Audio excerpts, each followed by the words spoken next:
Russia refuses to launch internet satellites, pointing its sanctions. The business fallout from the war in Ukraine is about to extend to outer space. OneWeb, a London-based satellite startup striving for global internet connectivity and a key competitor to Elon Musk's StarLink satellite internet constellation, was set to launch a batch of 36 internet satellites Friday as part of its plan for a 648-satellite constellation.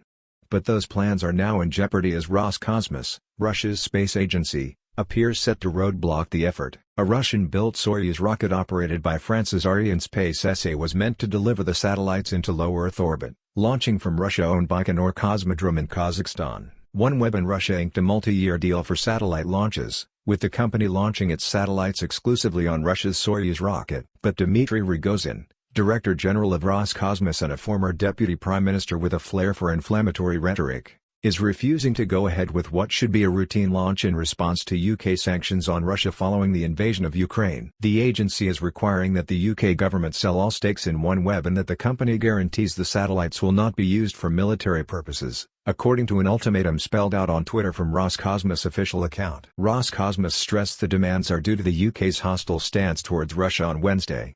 The deadline for requests to be met is 9:30 p.m. Moscow time Thursday, Rogozin said in an interview with Russia 24. OneWeb already has 428 satellites in orbit, with its last launch of satellites just last month. The company is working to attract customers and pay back investors after the UK government and India's Bharti Global saved it from bankruptcy in 2020. Rogozin has tweeted flamboyant statements in the past in response to Western sanctions, namely in 2014 after the Russian annexation of Crimea. After analyzing the sanctions against our space industry, I suggest to the USA to bring their astronauts to the International Space Station using a trampoline, Rogozin said at the time on Twitter following US sanctions against Russia's space sector. Despite Rogozin's flamboyant tweets and interviews, the United States and Russia have historically cooperated in space.